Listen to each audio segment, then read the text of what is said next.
Hello everyone. Before we begin, don't forget to hit that like button and subscribe. Comment where you're watching from and what time it is right now. That's how YouTube keeps sending you more chilling stories like this. And now, let the night begin with Story 1. The scratching above my bedroom. The sound was rhythmic, deliberate. 3 scratches, pause, 3 scratches, pause. And it was coming from directly above my bed at exactly 3:47 a.m. When I finally worked up the courage to shine my phone's flashlight up at that locked attic door, I saw something that made my blood freeze. Fresh scratch marks gouged deep into the wood, and they were spelling out letters. I inherited my grandmother's Victorian house 6 months after she passed. It was a beautiful old place on Maple Street, 3 stories with original hardwood floors, stained glass windows, and enough character to make all my friends jealous. Gran had lived there for 63 years, and stepping inside felt like walking through my childhood memories. The house smelled like her lavender perfume and the lemon cookies she'd bake every Sunday. My parents thought I was crazy for taking on such an old house alone, especially since I'd just started my teaching career and money was tight. But Gran had left it to me specifically, and I couldn't bring myself to sell the place where I'd spent every summer as a kid. Besides, the mortgage was manageable, and I loved the idea of fixing it up, making it mine while honoring her memory. The first few weeks were perfect. I set up my bedroom in what used to be Gran's sewing room on the 2nd floor. It had the best natural light and overlooked her garden. I spent my evenings painting walls, refinishing furniture, and sorting through decades of family history stored in closets and spare rooms. Everything felt normal, comforting even.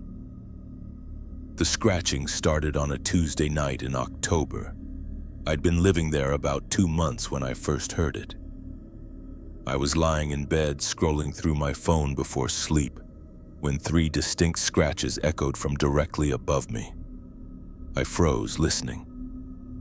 Nothing. Then after maybe 10 seconds, 3 more scratches, same rhythm, same location. My first thought was mice. Old houses always have mice, right? But these scratches were too loud, too deliberate. And they seemed to be coming from one specific spot, the area directly over my headboard. I checked my phone, 3:47 a.m. The next night I was ready. I set my alarm for 3:45 and lay there waiting, feeling ridiculous. But at exactly 3:47, the scratching started again. 3 scratches, pause, 3 scratches, pause. For about 5 minutes, then silence. I told myself it had to be some kind of animal. Maybe a raccoon had gotten into the attic space. During the day, I walked around the outside of the house looking for entry points. I found a few loose boards near the roof line, which seemed like the obvious explanation. But when I mentioned it to my neighbor, Mrs. Patterson, she gave me a strange look. "Your grandmother never allowed anyone in that attic," she said, pruning her roses with more force than necessary. "Heavy-duty one." She paused, glancing toward my house. That evening, I went looking for the attic access. I'd assumed it was somewhere obvious, a pull-down ladder in a hallway or bedroom. But after searching the entire 2nd and 3rd floors, I found it in the most unexpected place, a narrow door at the end of the upstairs hallway that I'd assumed was just a linen closet. The door was painted the same color as the walls, making it almost invisible unless you were looking for it. And Mrs. Patterson was right. There was a heavy padlock securing it shut. The metal was old but not rusted, like it had been opened regularly but not recently. I tried to remember if Gran had ever mentioned the attic during my childhood visits, but I couldn't recall her talking about it at all. Come to think of it, I'd never seen her go near that end of the hallway. She'd always steered me toward the main staircase, away from that door. The scratching continued every night, always at 3:47 a.m., always the same pattern. I started keeping a notebook documenting the duration and intensity. Most nights it lasted 5 to 10 minutes. Some nights it went on for nearly an hour. I called my dad asking if he knew anything about Gran's attic. He said, and something in his voice made me pause, "Your grandmother was very clear about that space." A long silence. "No, honey, and neither should you." The way he said it reminded me of Gran's voice, that same careful tone she'd use when she didn't want to discuss something. Like when I'd ask about my grandfather who died before I was born, or why certain rooms in the house stayed locked during my visits. By the third week, the scratching was driving me insane. I'd lie awake every night waiting for it to start, then listening to the deliberate pattern above my head. I tried sleeping in other rooms, but somehow the scratching seemed to follow me. No matter which bedroom I chose, it always came from directly overhead. I decided I had to see what was in that attic. I bought bolt cutters at the hardware store, telling myself I'd replace the padlock after I investigated.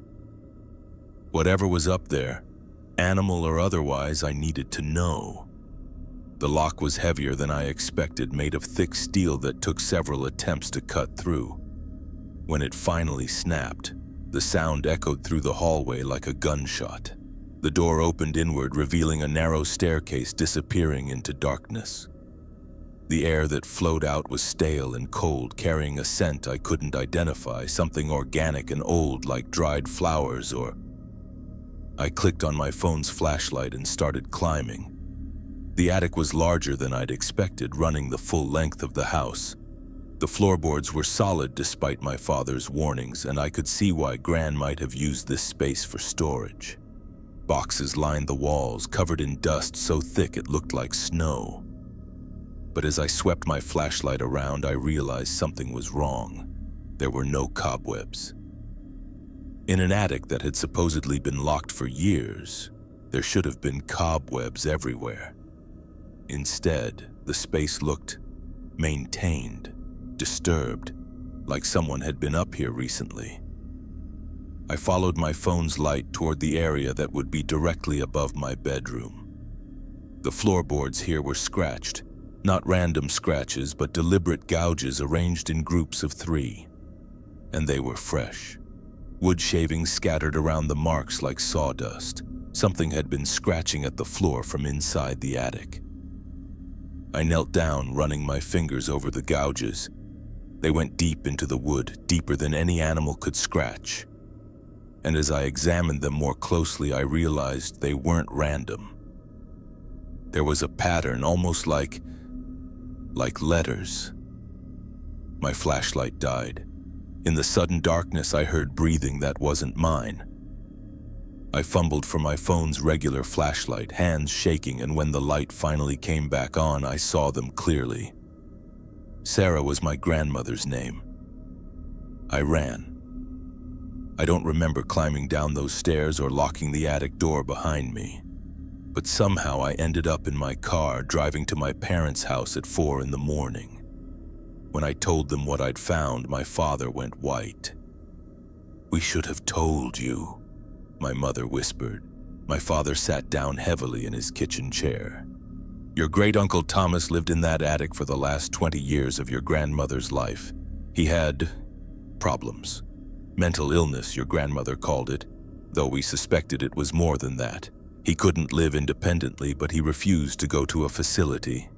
He died 2 years before she did," my mother continued. "Natural causes, the doctor said, heart failure, but Sarah, she never went back up thereafter. She said he'd promised to watch over the house," my father added quietly. "I never moved back into that bedroom.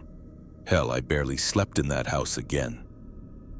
I put it on the market within the month, selling it for less than it was worth to a developer who planned to tear it down.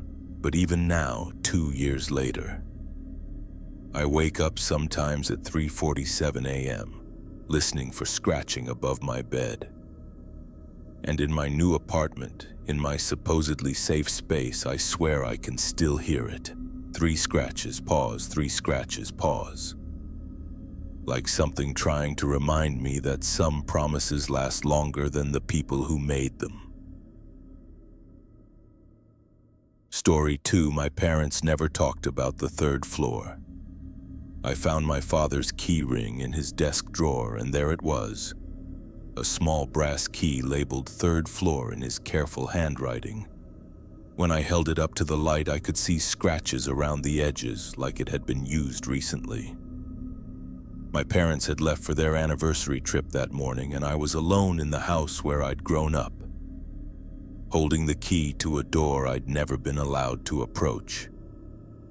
Growing up in our house was like living with an unspoken rule that everyone understood but no one explained.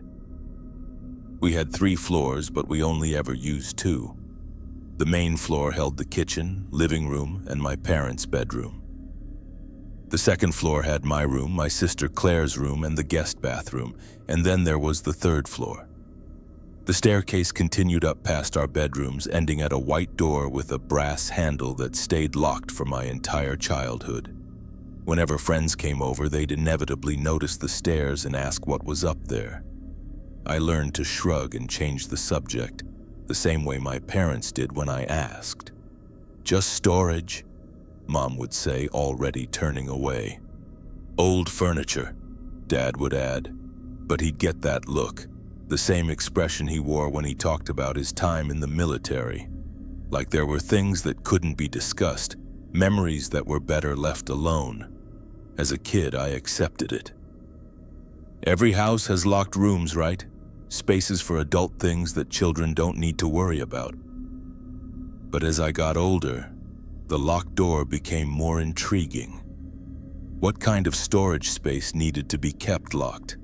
Why did my parents exchange glances whenever someone mentioned it? Claire was 3 years older than me, and I thought maybe she knew something I didn't. But when I asked her about the 3rd floor during her senior year, she looked genuinely confused. "I always assumed it was just an attic," she said. "Why?" She shrugged.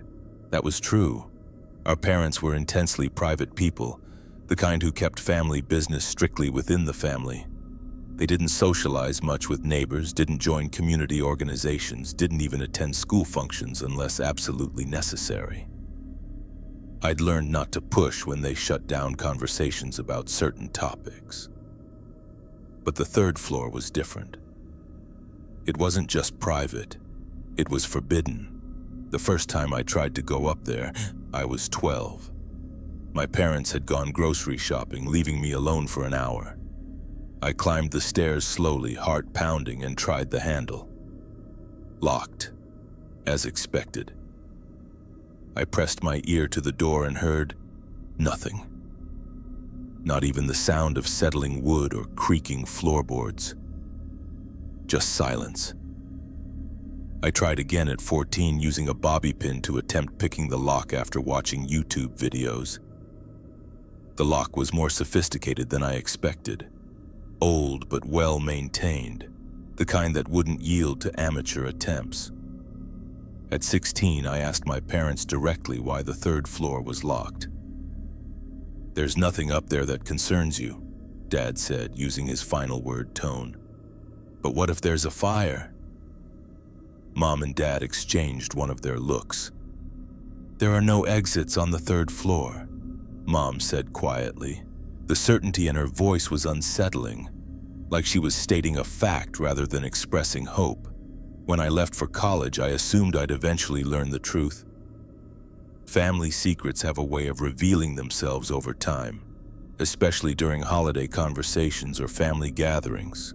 But even as an adult, even after Claire got married and had kids of her own, the 3rd floor remained off limits. "Some things are better left alone," Dad would say if the topic came up, which it rarely did. Now I was 26, living in my own apartment across town, working as a graphic designer and maintaining a perfectly normal adult relationship with my parents. They'd ask me to house sit while they took their first vacation in 15 years.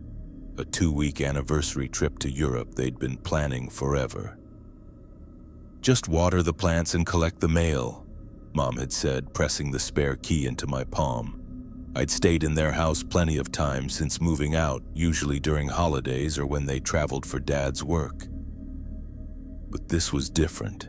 This time I'd be alone for 2 full weeks in the house where I'd grown up, with unlimited access to whatever secrets my parents had kept hidden. I told myself I was just being curious.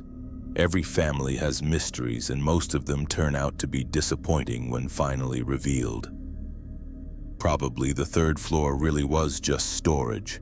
Old furniture, holiday decorations, boxes of papers they'd never gotten around to organizing. But as I sat in Dad's study that first evening, looking through his desk for stamps to mail some bills, I found the key ring. Most of the keys were obvious. House keys, car keys, keys to his filing cabinets and workshop. But there was one key that didn't match anything I recognized. A small brass key with third floor written on the attached tag in Dad's precise handwriting. I held it for a long time, feeling its weight, such a small thing to carry so much significance. The smart thing would have been to put it back, to respect my parents' privacy the way I always had. But I was 26 years old, alone in my childhood home, and I'd been wondering about that locked door for 14 years. I climbed the stairs slowly, the way I had as a 12-year-old, but this time I had the key. The lock turned easily, too easily, like it had been used recently. The door opened inward, revealing a staircase I'd never seen. Not the narrow, steep steps I'd expected for an attic, but a proper staircase with a carpet runner and overhead lighting. I flicked the light switch and warm yellow light illuminated the stairs. Someone had maintained this space. The carpet was clean, the walls freshly painted. This wasn't abandoned storage, this was a living space. At the top of the stairs was a small hallway with 3 doors. All of them were open. The first room was a bedroom, but not the kind you'd expect to find in an attic. It was fully furnished with a single bed, dresser, and nightstand. The bed was made with hospital corners, a teddy bear sitting precisely in the center of the pillow. Children's books lined a small bookshelf, and crayon drawings covered one wall. The second room was a bathroom, complete with a small bathtub and child-sized fixtures. The third room was larger, set up like a playroom. Toys were arranged neatly on shelves, organized by type and color with obsessive precision. A small table and chairs sat in the center with coloring books and crayons arranged in perfect rows. But here's what made my blood run cold. Everything in these rooms was clean. Not just tidy, but actively maintained. The bed sheets were fresh, the bathroom towels were recently washed, and there was no dust anywhere. Someone had been taking care of this space. On the nightstand in the bedroom, I found a photograph in a silver frame. It showed 2 children, a boy and a girl, maybe 5 and 7 years old. The boy had my father's eyes and my mother's chin. The girl looked exactly like Claire had at that age, but I'd never seen this photograph before, and I'd never seen that boy. Under the photograph was a birth certificate for David Michael Harrison, born 3 years before me. My parents' names were listed as mother and father. I had a brother I'd never known about.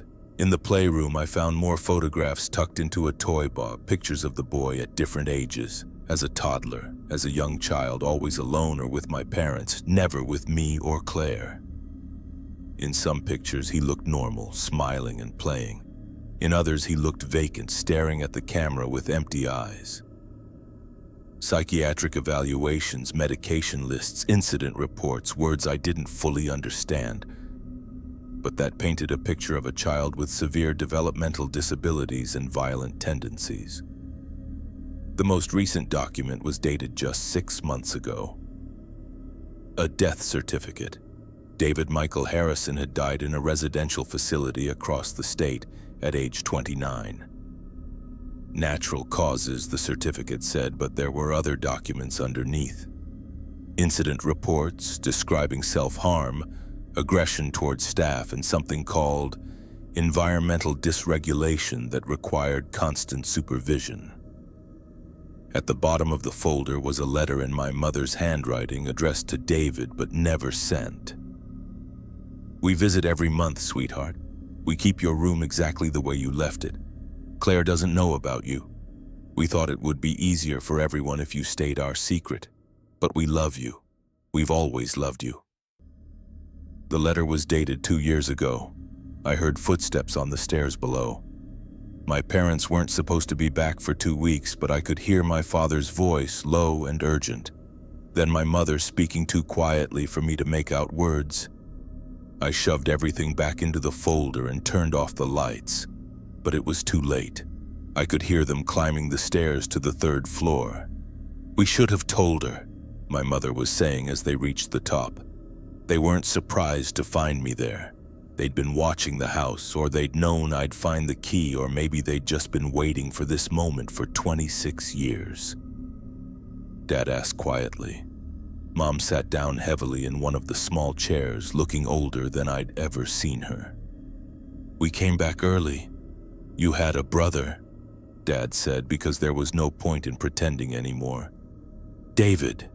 He was born when Claire was 3, 2 years before you. We tried to care for him at home," Mom continued, her voice barely above a whisper.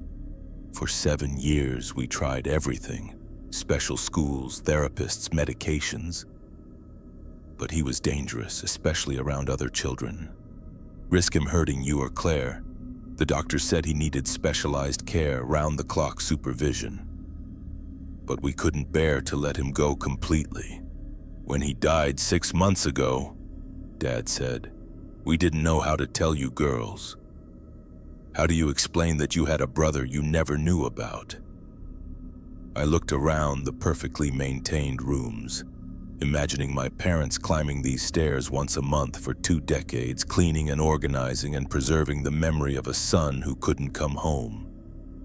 "We were going to tell you," Mom said, "after the trip when we got back.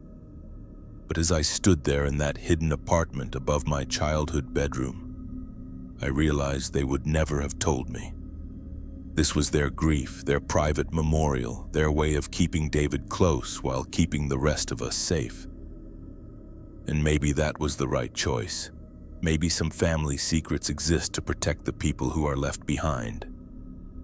I helped them pack up David's belongings that weekend. We donated the toys and clothes, kept the photographs and medical records, and painted over the crayon drawings on the wall. By the time we finished, the 3rd floor was just empty rooms again. But I still think about those stairs, about the brother I never knew I had, about the parallel life my parents lived for 26 years. And sometimes I wonder what other secrets families keep locked away on floors we're not supposed to visit, in rooms we're not supposed to see, protecting us from truths we're not supposed to know. Chuck. Story 3. The children who lived in our attic. The drawing was done in crayon by a child's hand, but the detail was too precise, too knowing.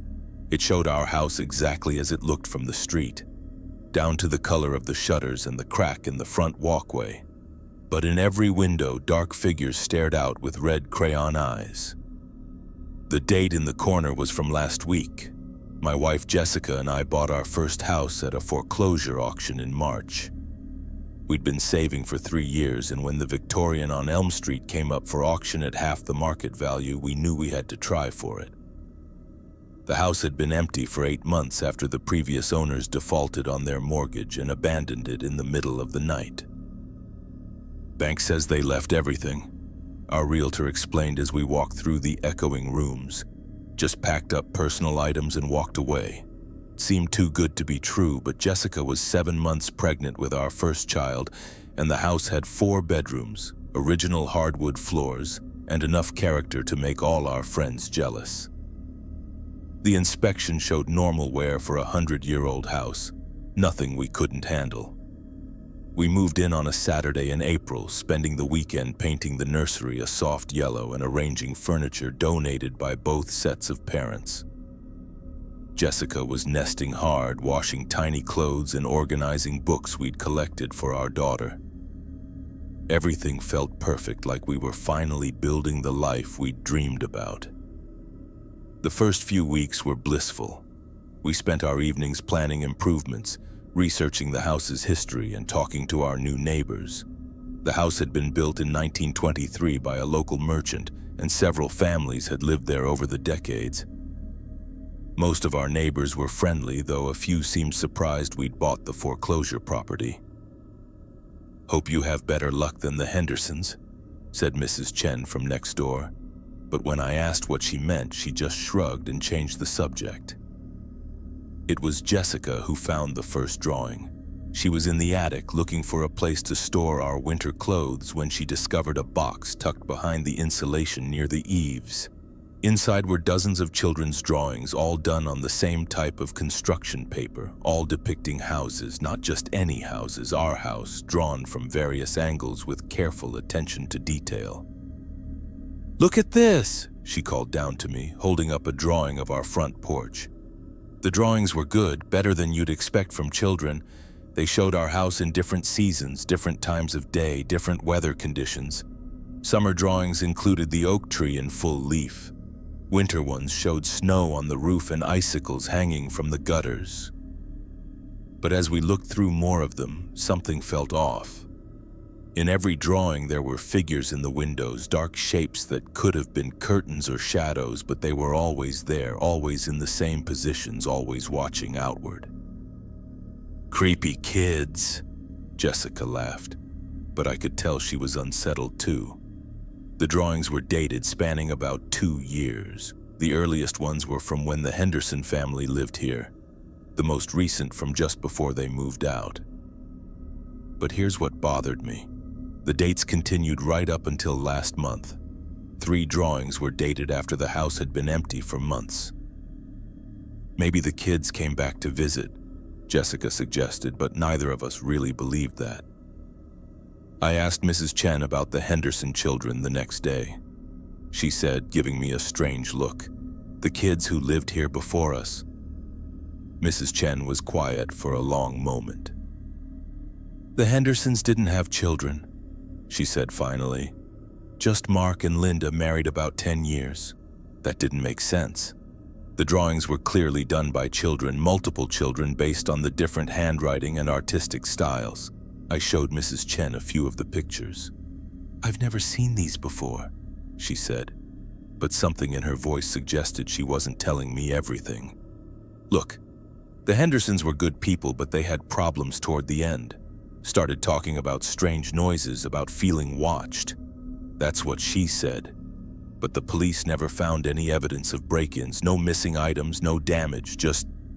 I decided to research the house's history more thoroughly. The county records showed the usual succession of owners over the decades, but when I looked deeper, I found something interesting. 3 different families had reported break-ins or unexplained disturbances over the past 30 years. In each case, the police reports mentioned the same details. No evidence of forced entry, nothing stolen, but the families insisted someone had been in their house. More disturbing were the missing persons reports. Over the past 15 years, 4 children had been reported missing from our neighborhood. All between the ages of 6 and 10, all disappeared without a trace.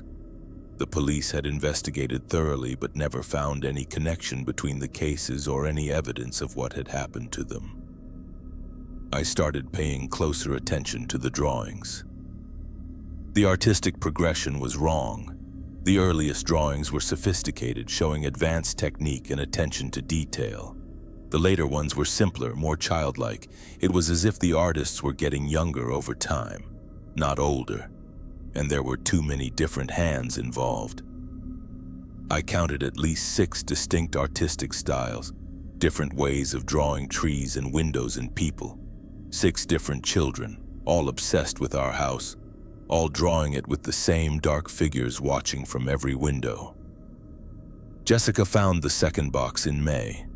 She was back in the attic, this time looking for a place to set up the baby monitor base station for better reception throughout the house. Behind a different section of insulation, she found another collection of drawings, these ones more recent. These drawings showed the inside of our house, room by room, drawn with impossible accuracy. Our bedroom with Jessica's jewelry box on the dresser and my books stacked on the nightstand. The kitchen with our coffee maker and the dish towel hanging on the oven door. The living room with our couch positioned exactly where we'd placed it. But in every room, in every drawing, there were small figures hiding. under beds, in closets, behind furniture, always watching, always present. The most detailed drawing showed the nursery we'd just finished painting. It included the crib we'd assembled, the mobile we'd hung, the rocking chair in the corner.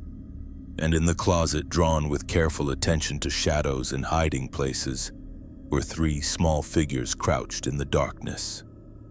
Jessica went into early labor that night. We spent 12 hours at the hospital, and when we finally brought our daughter Emma home 3 days later, something had changed in the house. It felt different, more crowded somehow. Like we weren't alone, even when we should have been. The baby cried constantly, but only in certain rooms. She was fine in the kitchen, calm in the living room, but she screamed whenever we took her upstairs. In the nursery, she would stare at the closet and cry until we moved her somewhere else. I installed security cameras. If someone was getting into our house, if someone was watching us the way those drawings suggested, I was going to catch them. I set up cameras in the main hallway, the living room, and the nursery, and I checked the footage religiously every morning. For the first week, nothing. Then I started noticing small things. Objects moved slightly from where we'd left them. Doors that were open when we went to bed but closed in the morning. The baby's toys rearranged in her crib. The cameras showed nothing. No one entering or leaving rooms, no unexplained movement, but the changes were undeniable. Then I found the most recent drawing. This one was in Emma's crib, tucked under her blanket where she couldn't possibly have reached it. It showed our family, Jessica, me, and Emma, standing in the living room, but we weren't alone. Small figures surrounded us, holding our hands, standing close enough to touch. That's when I realized the truth.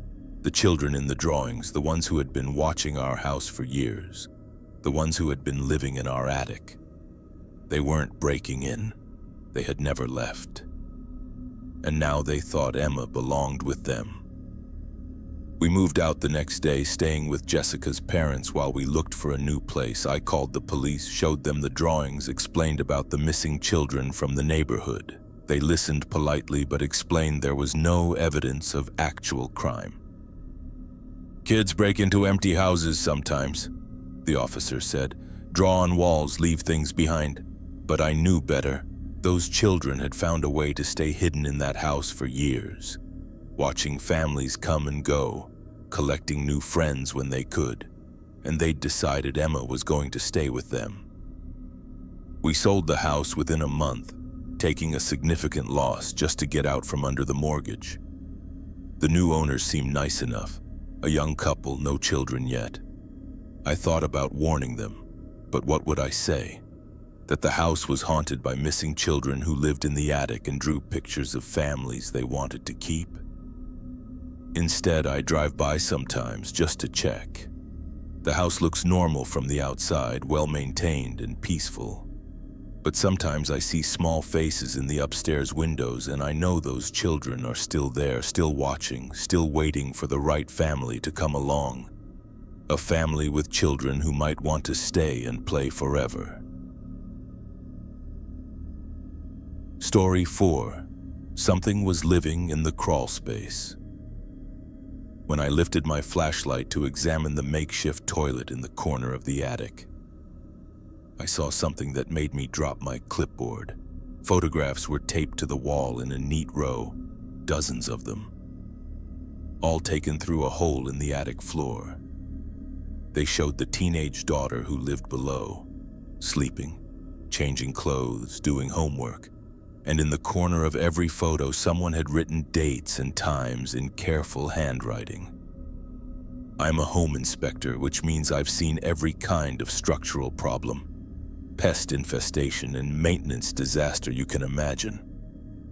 After 15 years crawling through basements and attics, very little surprises me anymore. But the rental property on Ashwood Drive was different from the moment I pulled into the driveway. The house looked normal enough, a 2-story colonial built in the 1980s, white siding with green shutters, small front yard. But the property manager who met me there seemed nervous. checking her watch every few minutes and glancing at the upstairs windows like she expected to see something. "The tenants left in the middle of the night," she explained, handing me the keys. "Didn't give notice, didn't collect their security deposit, just packed up and disappeared. That wasn't unusual. People abandon rental properties all the time, usually because of financial problems or family emergencies." But something about the way she said it suggested there was more to the story. She shrugged, but I could tell she was holding something back. "They complained about noises, said they felt like they were being watched, but we had the place checked for electrical problems. Pest control came out twice." I'd heard similar stories before. Old houses make strange sounds and people can convince themselves they're experiencing something supernatural when it's usually just settling foundations or animals in the walls. Part of my job is distinguishing between actual structural problems and tenant paranoia. The inspection started normally. The main floor showed typical wear for a rental property: scuffed floors, nail holes in walls, minor damage to appliances. Nothing that wouldn't be fixed with a standard turnover. The basement was clean, no signs of water damage or pest problems. But when I got to the second floor, I started noticing things that didn't make sense. The master bedroom had fresh scratches around the door frame, like someone had tried to reinforce the lock. There were holes in the ceiling that looked like they'd been made from above, small openings that someone had tried to patch with spackling compound. In the teenage daughter's bedroom, I found something even stranger. The bed had been moved away from its normal position against the wall, leaving scuff marks on the hardwood floor. When I looked up, I could see why. There was a hole in the ceiling directly above where the bed used to sit, about the size of a quarter, barely visible unless you were looking for it. I made notes and continued with the inspection, but I was starting to understand why the tenants had left so abruptly. The attic access was in the hallway closet, a standard pull-down ladder that looked like it had been used recently. The ladder was clean and there were fresh scratches on the floor around the opening. Someone had been going up there regularly.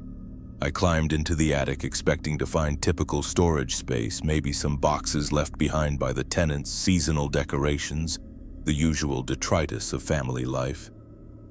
Instead, I found something that made me call the police. Someone had been living up there, not temporarily, not just hiding out for a few days. This was a long-term living situation, carefully planned and maintained. There were blankets arranged in a makeshift bed, food containers stacked neatly in one corner, and a bucket with an improvised toilet seat that had been emptied and cleaned regularly. But that wasn't the worst part. The person living in the attic had been watching the family below. There were multiple holes drilled through the attic floor, each one positioned over a different room. The holes were small enough to go unnoticed from below, but large enough to provide a clear view of everything happening in the house. Someone had spent considerable time and effort creating a surveillance system that covered every private space. Near the largest hole, the one positioned over the daughter's bedroom, there was a collection of photographs, dozens of them, all taken from above through that ceiling hole. Photos of a teenage girl sleeping, studying, talking on the phone, getting dressed. The photos were organized chronologically and labeled with dates and times in neat handwriting. Some went back months. I found journals too, written in the same careful script, page after page of observations about the family's routines, their schedules, their habits.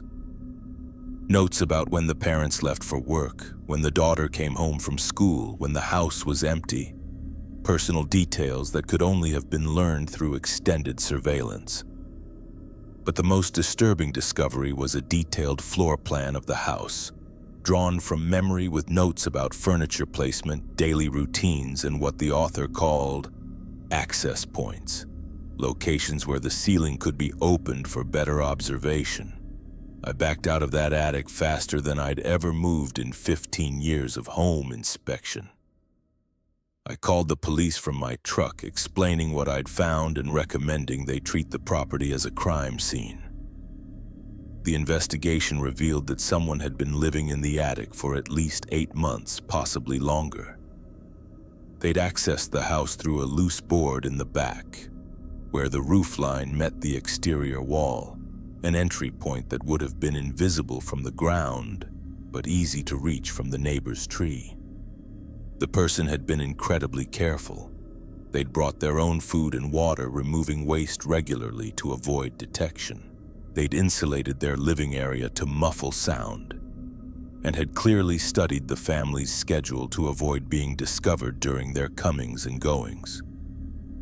The police found fingerprints but no matches in their database. Whoever had been living there had no criminal record, which made the whole situation even more unsettling.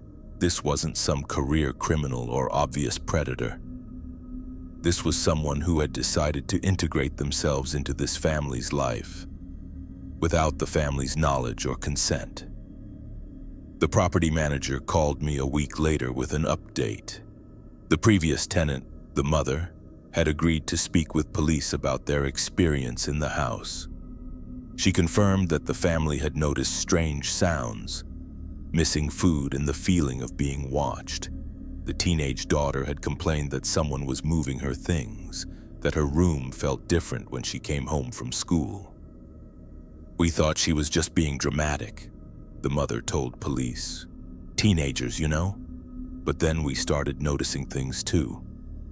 The family had tried to rationalize the disturbances. They'd blamed the house's age, suggested maybe they had mice, convinced themselves they were imagining things. But the feeling of being watched had become so intense that they'd finally decided to leave, abandoning their lease and security deposit rather than spend another night in the house. The daughter, now 17, had developed severe anxiety and sleeping problems. She'd been right all along. Someone had been watching her sleep, documenting her daily routine, taking photographs of her most private moments. The violation went beyond anything I'd encountered in my professional experience. The police increased patrols in the neighborhood and interviewed other residents, discovering that several families had reported similar disturbances over the past 2 years. Missing items, strange sounds, the feeling of being observed, all dismissed as typical urban paranoia until the connection was made. The case remained open but inactive. Without identifying the person who had been living in the attic, there was no one to arrest. The homeowner installed security cameras and reinforced all potential entry points, but the psychological damage was done. The property remained empty for months before finally selling at a significant loss. I changed my inspection procedures after the Ashwood Drive house.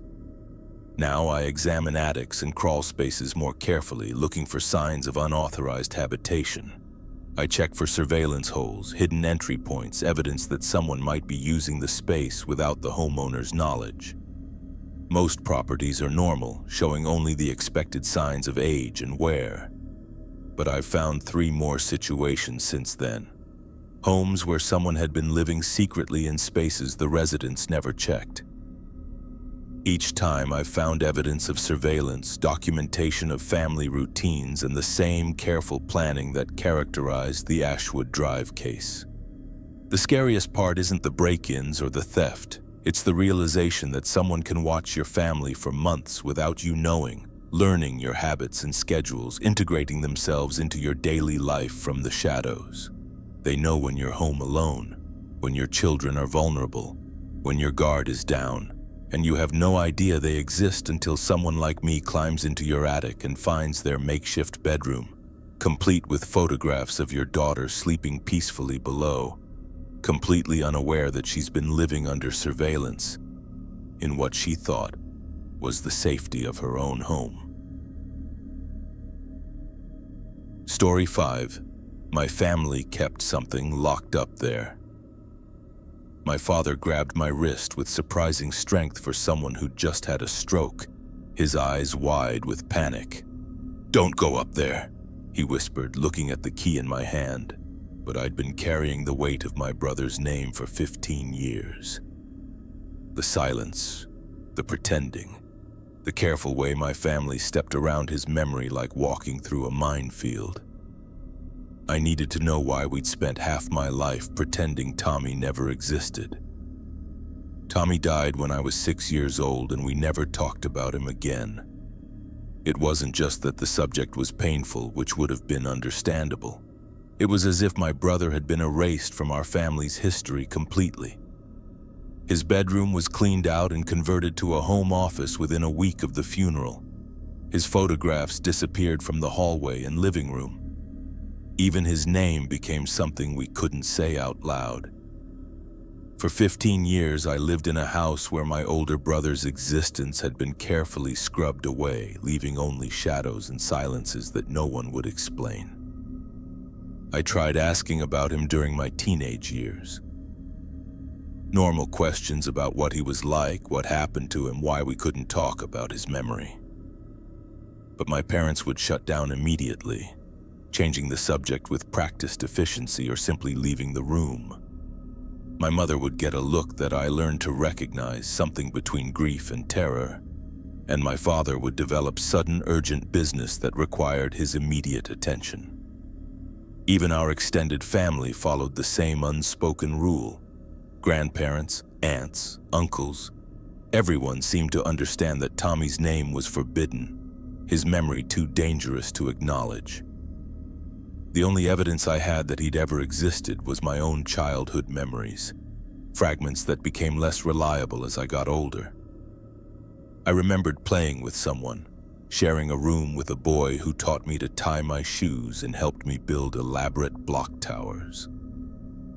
But without family confirmation, without photographs or stories to reinforce those memories, I started wondering if I'd imagined him entirely. Maybe Tommy had been an imaginary friend that my 6-year-old mind had made so real I convinced myself he was my brother. But then my father had his stroke. I was 21, living in my own apartment across town, working as a pharmacy technician while finishing my degree. The call came at 2 in the morning. Dad had collapsed at home and Mom was following the ambulance to the hospital. The next few days were a blur of medical consultations, insurance forms, and careful conversations about recovery timelines. Dad had survived, but the stroke had affected his speech and mobility. He'd need months of therapy and someone would have to help Mom manage his care. Mom asked, looking exhausted after 3 days of sleeping in hospital chairs. Of course, I agreed. Dad had always been the strong one in our family, the one who fixed everything and handled every crisis. Seeing him struggle to form complete sentences, watching him fumble with simple tasks that had always been effortless, it was devastating. I moved back into my childhood bedroom temporarily, setting up a schedule with Mom so Dad was never alone but didn't feel suffocated by constant supervision. During the day, I helped with his physical therapy exercises and speech practice. In the evenings, I worked on my assignments and tried to make the house feel normal and comfortable. That's when I started going through Dad's papers. Mom had asked me to organize his desk, sorting through bills and insurance documents to make sure nothing important was missed during his recovery. Dad had always been meticulous about paperwork, filing everything in labeled folders with obsessive precision. Most of it was routine: utility bills, bank statements, tax documents going back 7 years. In Dad's careful handwriting, inside were documents I'd never seen before. Birth certificate for Thomas Michael Harrison, born 3 years before me. Medical records from Children's Hospital spanning 6 years. School enrollment forms for Thomas Harrison, kindergarten and first grade. And death certificate, dated 15 years ago. Cause of death: accidental drowning. My brother had been real, but as I read through the medical records, I realized why my parents had never wanted to discuss him. Tommy hadn't been a normal child. The psychiatric evaluations were extensive and disturbing, documenting behavioral problems that had escalated from unusual to dangerous over his short life. At age 3, he'd been diagnosed with severe autism and what the doctors called conduct disorder, a clinical way of describing violent behavior toward other children and animals. At 4, he'd been hospitalized after attacking a playmate with scissors. At 5, he'd been expelled from 2 different special education programs for aggressive behavior that couldn't be managed in a classroom setting. The final psychiatric evaluation, completed just months before his death, recommended permanent residential care. Tommy was described as unable to understand consequences, incapable of forming emotional attachments, and increasingly dangerous to himself and others. But here's what confused me. According to these records, Tommy had been living at home right up until his death. The recommendation for residential care had never been implemented. My parents had kept him in the house despite professional warnings that he was too dangerous for family placement. I found the key while looking for Tommy's death certificate. It was taped to the inside back cover of the medical folder, a small brass key with attic written on a piece of masking tape. I'd lived in this house for 6 years after Tommy died, but I'd never wondered about the attic access. Most houses have attic space and most families use it for storage. I'd assumed our attic was the same. Holiday decorations, old furniture, boxes of items too sentimental to discard but not useful enough to keep in living spaces. But I'd never actually seen anyone go up there. The access was in the hall closet, a pull-down ladder that looked like it hadn't been used in years. The lock was substantial, more like what you'd expect on an exterior door than on internal storage space. I climbed up there the next afternoon while Dad was napping and Mom was at the grocery store. The attic had been converted into a living space, but not the kind you'd expect for storage or guests. The walls were padded like a psychiatric facility or prison cell. There were no windows and the single light fixture was protected by heavy mesh screening. A mattress sat on the floor in one corner, covered with blankets that looked like they'd been cleaned recently. But what made me physically ill was the evidence of long-term habitation. There were restraints bolted to the floor, heavy-duty straps designed to immobilize someone completely. Food and water containers emptied but not removed. A bucket in the corner that had obviously been used as a toilet, cleaned but not replaced. And scratch marks. Deep gouges in the padded walls made by fingernails over months or years of confinement. Someone had been living up there, locked away from the rest of the house. Someone had been kept in this makeshift cell for an extended period, restrained and isolated and forgotten. I found Tommy's journal hidden behind the mattress.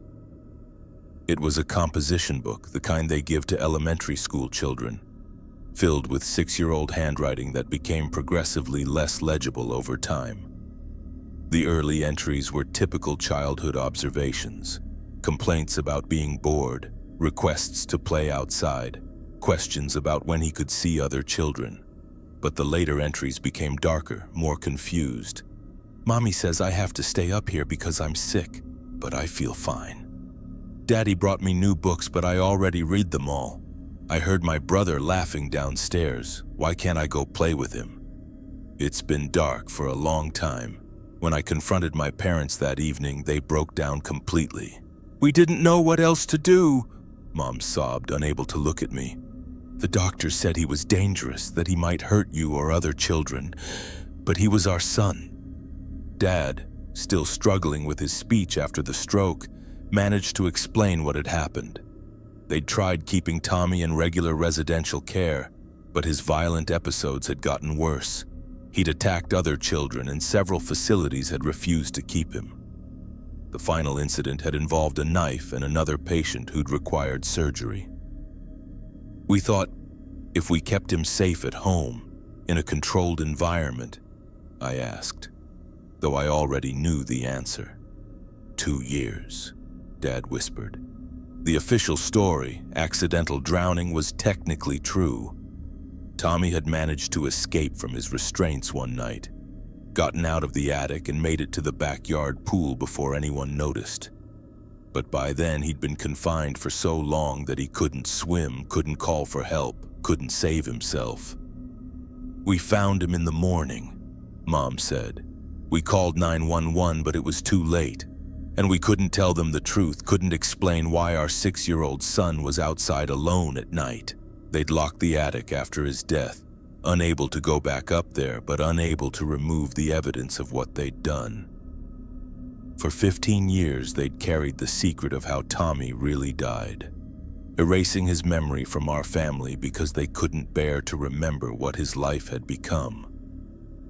I moved out the next day. I couldn't live in that house knowing what had happened in the space above my childhood bedroom. I couldn't look at my parents the same way, knowing they'd kept their own son imprisoned while I played downstairs, completely unaware that my brother was locked above me. The worst part was understanding that they'd thought they were doing the right thing. In their minds, they were protecting Tommy from institutional care while keeping me and other children safe from his violent tendencies. But in reality, they'd created something worse than any facility. A prison where their son had died alone, forgotten, and abandoned. I still have nightmares about those journal entries, about Tommy's childish handwriting asking when he could play with his brother while I lived my normal 6-year-old life just one floor below. I think about how many nights I slept peacefully while he was locked above me, restrained and isolated and waiting for parents who had already given up on him. Dad recovered from his stroke and my parents still live in that house. We maintain a civil relationship, but we've never discussed Tommy again since that confrontation. The attic remains locked, and I suspect it always will.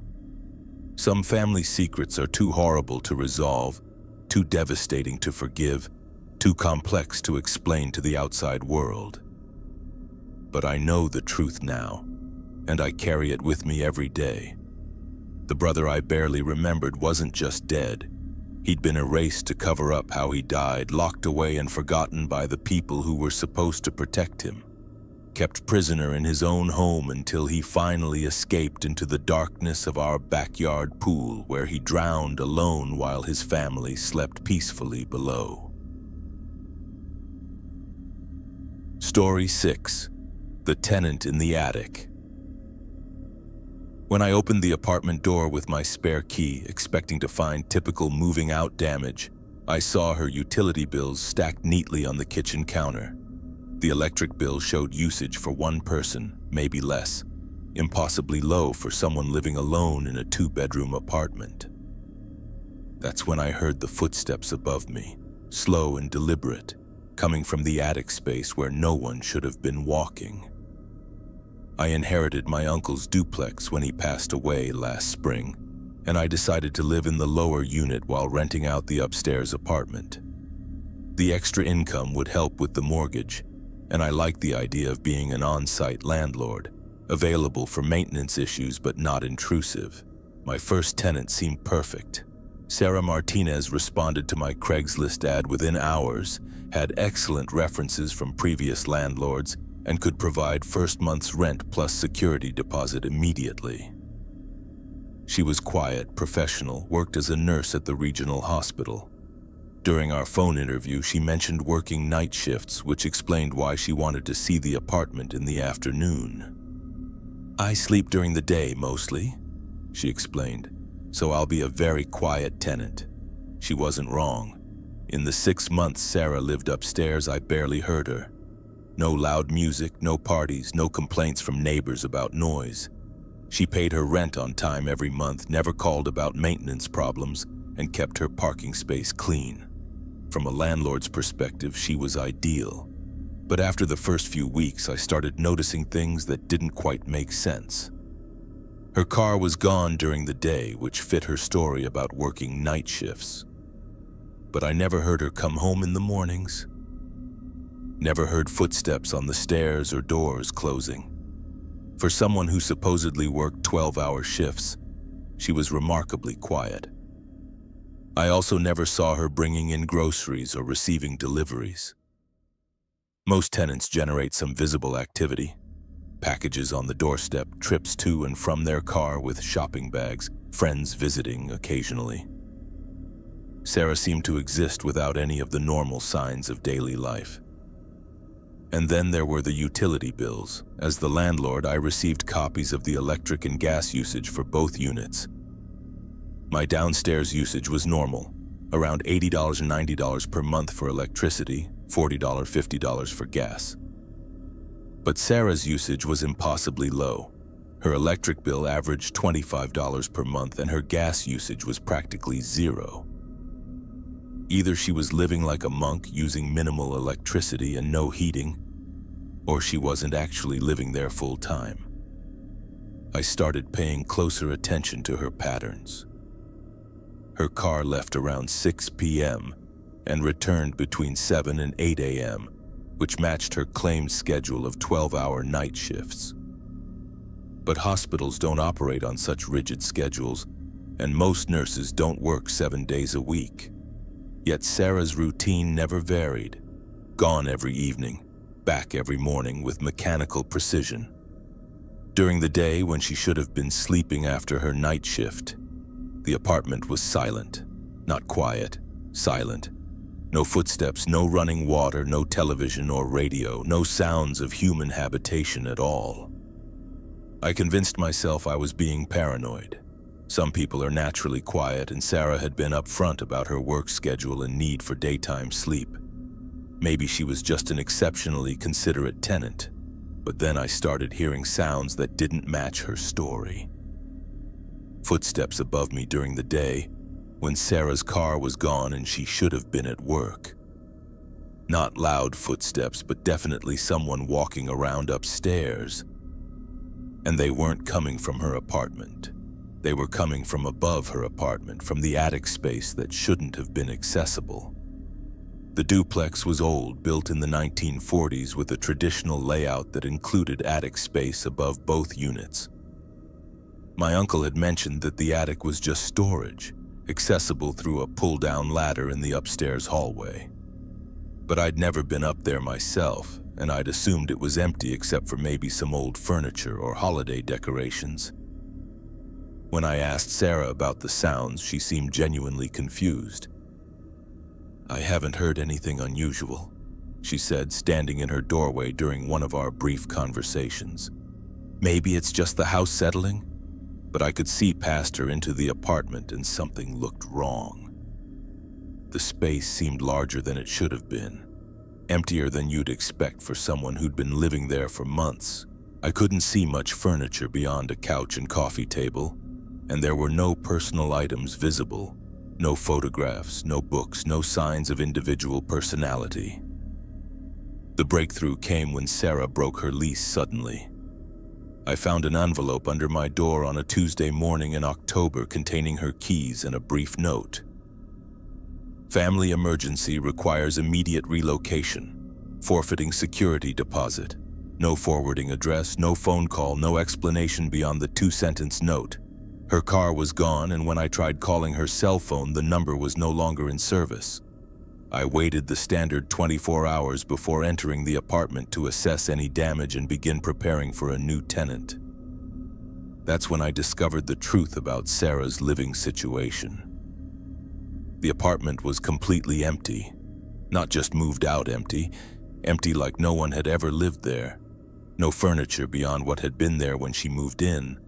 No personal belongings left behind. No signs of daily life. The refrigerator was unplugged and spotless. The closets were bare, the bathroom looked like it had never been used. But the utility bills on the kitchen counter showed 6 months of minimal usage, and the rent payments in my bank account confirmed she'd been paying to live here. So where had she actually been staying? I found the attic access in the hallway closet, just where my uncle had mentioned. The pull-down ladder looked like it had been used recently. No dust on the rungs, and the hardware was well oiled despite the house's age. When I climbed up into the attic, I found Sarah's real living space.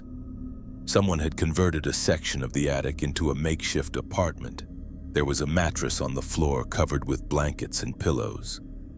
A small camping table held an electric hot plate and miniature refrigerator. Clothes were hung from hooks screwed into the rafters, and personal items were organized in plastic storage containers. But that wasn't the most disturbing discovery. Sarah had been living directly above me, not in the apartment she was renting. The attic space extended over both units of the duplex, and she'd positioned her living area over my bedroom and kitchen. There were small holes drilled through the attic floor, giving her a clear view into my private spaces. From her mattress, she could watch me sleep.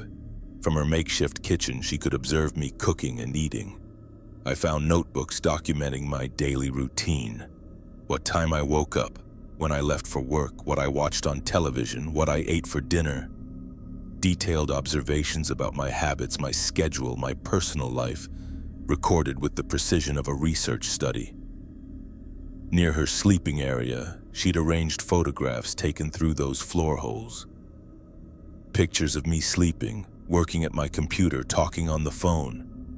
Months of surveillance, carefully documented and organized. The most unsettling discovery was a floor plan of my apartment drawn from memory, showing furniture placement and noting my daily patterns. I called the police immediately. The investigation revealed that Sarah Martinez wasn't her real name. The references she'd provided were fake. The previous addresses didn't exist, and the nursing credentials she'd claimed couldn't be verified. Her real identity was never established. The fingerprints found in the attic didn't match anyone in the system. The detective explained that this type of situation was more common than I'd realized. People seeking cheap housing sometimes rent apartments they don't intend to live in, using them as legal addresses while actually living in hidden spaces within the building. Usually it's driven by financial desperation, but sometimes it's motivated by obsession or stalking behavior. She was paying for legal access to your building, he explained, but she was actually living close enough to observe your daily life without your knowledge. I moved out the next week. I couldn't continue living in an apartment where someone had been watching me sleep for 6 months, documenting my private life through holes in the ceiling. Every sound above me, every creak or settling noise made me wonder if someone else was up there. The duplex eventually sold to a developer who converted it back to a single-family home, but not before the police found evidence that Sarah hadn't been the first person to use the attic for unauthorized living. There were older signs of habitation, suggesting this had been going on for years, with different tenants who rented the upstairs apartment but lived in the space above both units. I still think about those photographs sometimes, about the months I spent going about my normal life while someone documented my every move from 12 feet above my head. The worst part isn't the violation of privacy. It's wondering what she was planning to do with all that information. All those detailed observations about my routines and vulnerabilities. Because people don't spend 6 months studying someone's life unless they're planning to use that knowledge for something. And I never found out what Sarah had been preparing for during all those nights when she watched me sleep, taking notes about the person who lived below her makeshift home in the darkness above my bed. Story 7. I found my childhood diary in the attic. I read the final entry in my 8-year-old handwriting and my hands started shaking. "They're taking me away from you tomorrow. The doctors say I have to get better, but I'll wait for you, I promise." I didn't remember writing those words, didn't remember having an imaginary friend so real that my parents took me to a hospital.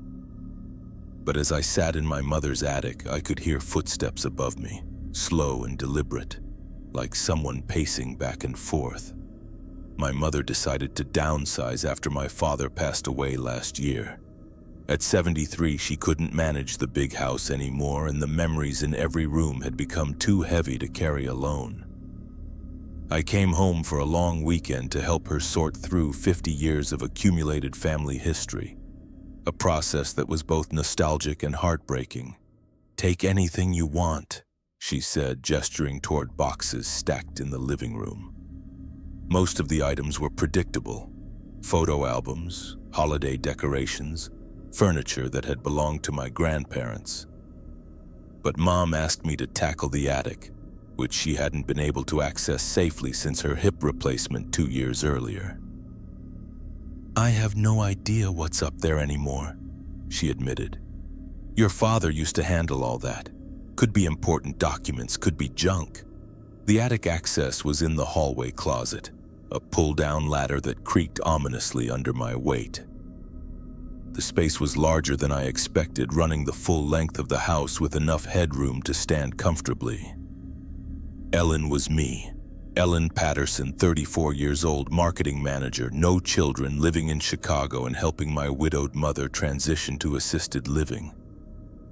But seeing my name in Dad's handwriting on those boxes brought back memories of being small in this house, of family dinners and birthday parties and the simple security of childhood. I started with the box labeled with my name, expecting to find report cards and artwork from elementary school. Instead, I found something I didn't remember, a diary I'd kept when I was 8 years old. It was a small pink journal with a tiny lock, the kind they sell to little girls who want to document their important thoughts.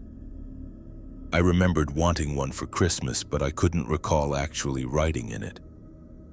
Yet here it was, filled with my 8-year-old handwriting, documenting a period of my childhood that had been somehow erased from my memory.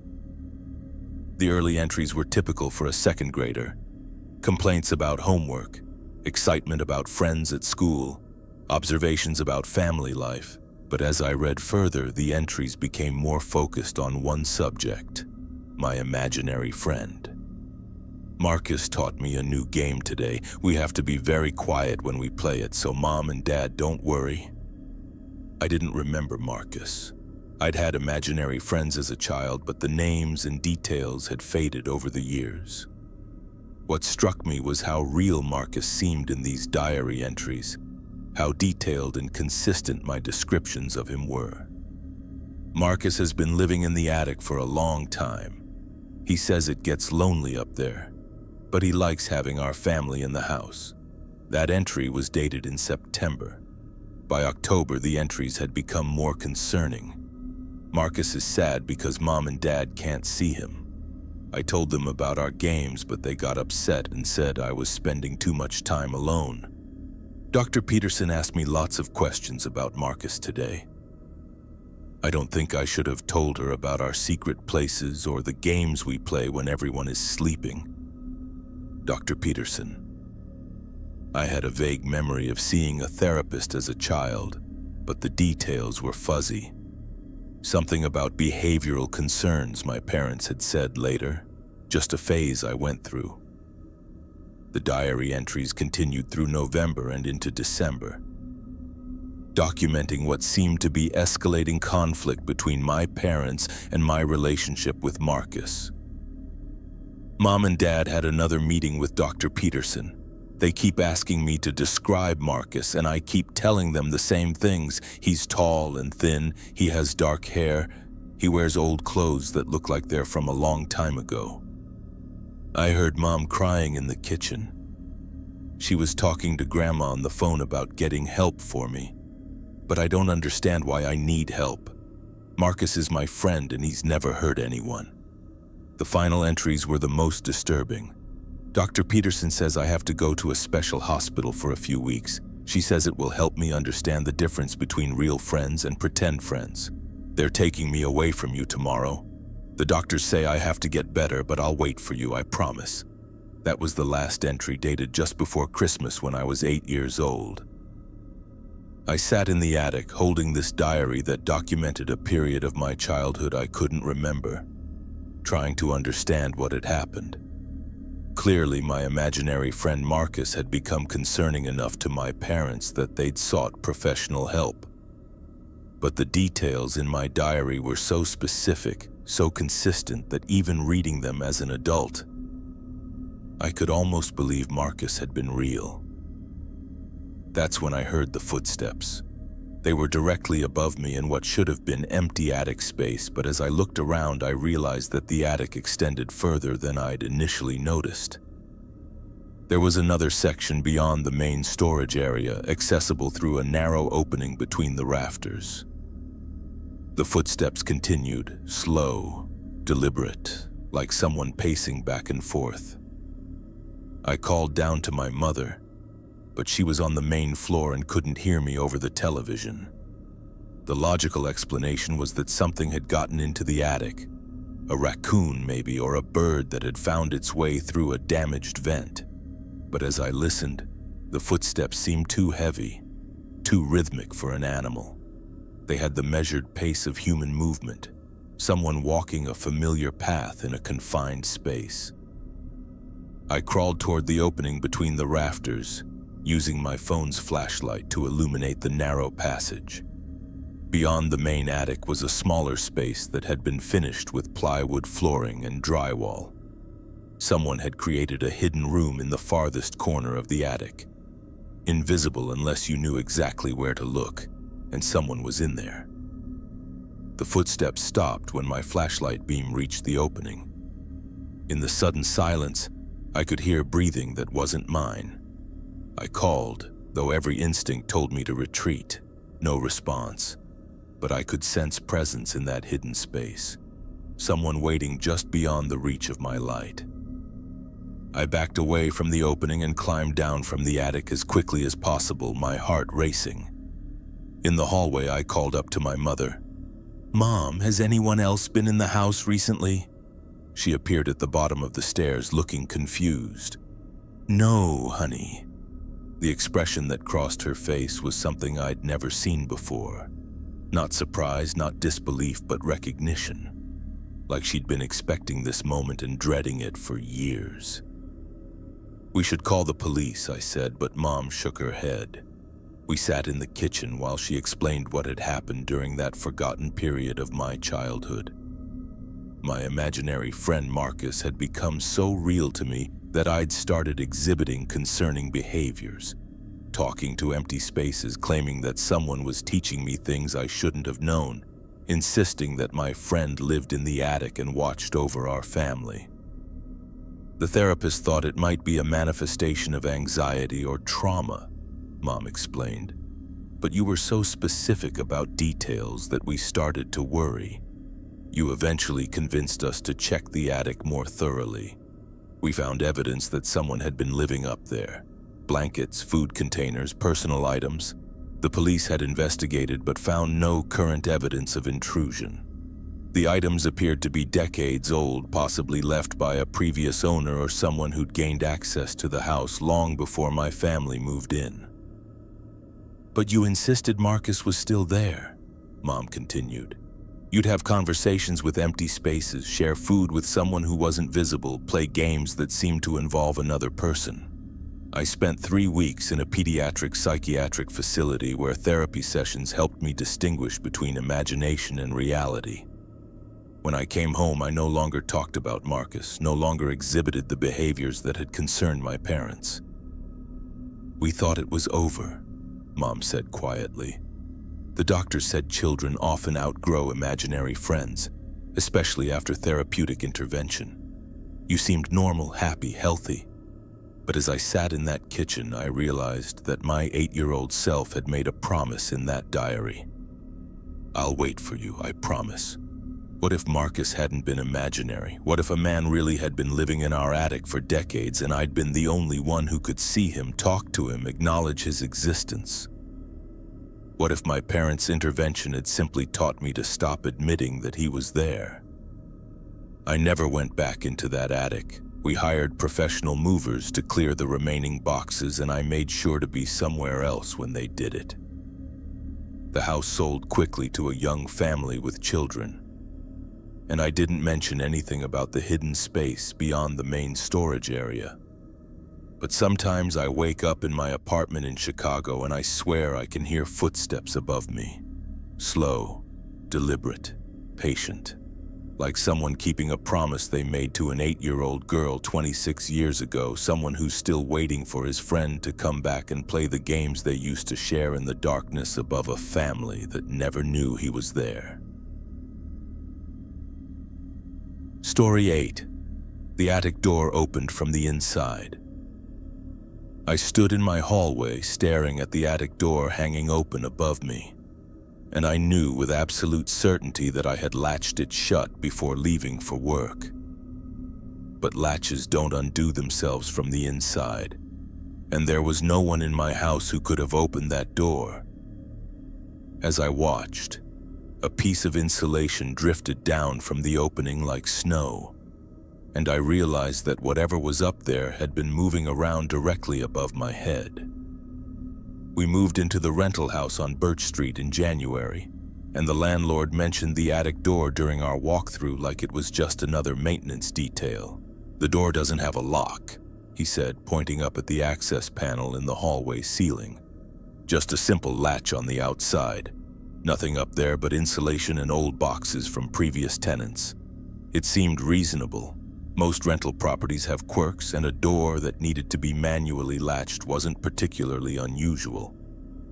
The house was affordable in a decent neighborhood, and my wife Jennifer and I were just grateful to find something within our budget. The first few weeks were normal. We settled into our routines, arranged our furniture, and got to know the neighbors. The house felt comfortable and safe, exactly what we needed after years of apartment living. I developed a habit of checking the attic door each morning before leaving for work, making sure the latch was secure. It became part of my routine. Coffee, shower, check the door, leave for the office. The latch was always in position, holding the door firmly closed against its frame. Until the day in March when I came home to find it open. I walked into the hallway after work and immediately noticed something was wrong. The attic door was hanging down from the ceiling, completely open, with the pull-down ladder extended to the floor. The latch was undone, swinging freely from its position. My first thought was that Jennifer had gone up there for some reason, maybe to check the space for storage possibilities. But when I called her name, she answered from the kitchen, clearly surprised. She said, looking at the open door with confusion. We examined the latch mechanism together. It was simple but functional. A metal hook that secured the door from the outside, preventing it from opening unless someone deliberately lifted the latch and pulled the door down. "Maybe it just came loose," Jennifer suggested, but we could both see that the latch was sturdy and properly installed.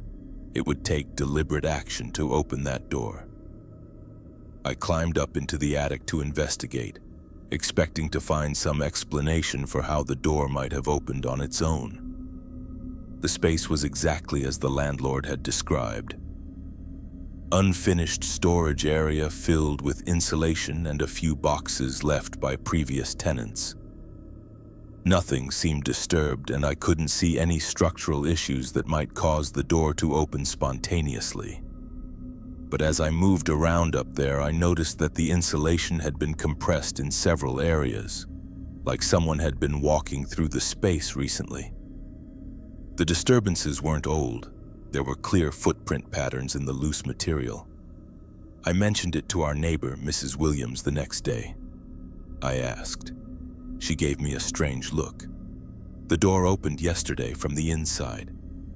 Mrs. Williams was quiet for a moment. "The previous tenants mentioned strange things too," she said finally. "Sounds at night, feelings like they were being watched. The man, I think his name was David, he told my husband that he thought someone was living up there." That night, I installed a small security camera in the hallway, positioned to monitor the attic door. If something was causing it to open, I wanted evidence. For a week, nothing happened. The door remained securely latched, and the camera showed normal hallway activity. Jennifer and me walking past, occasional glimpses of our cat investigating the shadows. Then it happened again. I reviewed the camera footage after finding the door open on a Thursday evening. The recording showed the hallway empty and normal until approximately 2:30 p.m. Then, with no visible cause, the latch began to move. It lifted slowly as if someone was carefully manipulating it from above, and the door swung open, extending the ladder to the floor. But there was no one in the hallway, no one visible on either side of the door. The latch had been opened from inside the attic by someone or something that the camera couldn't detect. I showed the footage to Jennifer, and we both watched in silence as the door opened by itself in broad daylight. The movement was too deliberate to be explained by settling or mechanical failure. Someone had opened that door from the inside. "We should call the landlord," Jennifer said, but I was already planning something else. I waited until the following Tuesday when Jennifer was at work and I had the day off. I positioned myself in the living room with a clear view of the hallway and waited. If something was in our attic, if something was opening that door, I was going to catch it in the act. At 2:47 p.m. I heard the sound, a soft metallic click from the hallway, the sound of the latch being lifted. I moved quietly toward the corridor and saw the attic door beginning to open, the ladder extending slowly toward the floor. But I was alone in the house. There was no one in the hallway, no one visible near the door. Yet I could see the latch moving, the door swinging open as if controlled by invisible hands. I stood directly under the opening and called up into the darkness. "I know you're there." Silence. Then, after a long pause, I heard a voice from above, weak, confused, barely audible. "I'm sorry, I didn't mean to bother anyone, I just..." The voice was human, male, older, not threatening, just tired and desperate. "Come down," I said. A figure appeared at the edge of the opening, an elderly man, thin and disheveled, wearing clothes that looked like they hadn't been washed in weeks. He climbed down the ladder slowly, moving like someone who was sick or injured. "My name is Robert," he said, not meeting my eyes. "I used to live here about 10 years ago. When I lost my job, lost my apartment, I remembered this place had attic access." He nodded. "I've been careful not to disturb anyone. I only come down when the house is empty. Only open the door when I need to get food or use facilities." Robert had been living in our attic for months, possibly longer. He'd been there when we moved in, watching us arrange our lives below while he survived in the space above our heads. He knew our schedules, our routines, our private moments. "I have nowhere else to go," he said simply. "I'm not dangerous." I called social services instead of the police. Robert was clearly homeless and possibly mentally ill. Not a criminal.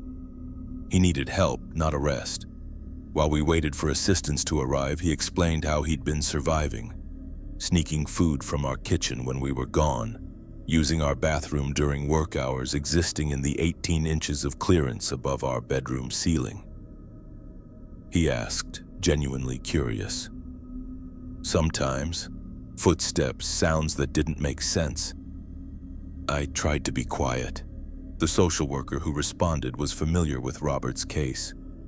He'd been homeless for several years, cycling through shelters and temporary housing. Mental health issues made it difficult for him to maintain stable living situations, and he'd developed a pattern of finding hidden spaces in buildings where he could exist undetected. "He's not dangerous," she assured me, "but he needs supervised care." They took Robert to a residential facility that could provide the support he needed. As he left, he apologized again for the intrusion, for the months of fear and confusion he'd caused. But after he was gone, after we knew the attic was empty and secure, I couldn't stop thinking about those months when Robert had been living above us. All the nights I'd fallen asleep while someone listened to our conversations through thin ceiling boards. All the mornings I'd left for work while someone waited patiently above my bedroom for the house to empty. We moved out at the end of our lease. Even knowing Robert was getting help, even understanding that he'd never intended to harm us, I couldn't sleep comfortably in that house. Every sound from above made me wonder if someone else had discovered the accessible attic. if we were sharing our home again with someone we couldn't see. The landlord installed a proper lock on the attic door before the next tenants moved in.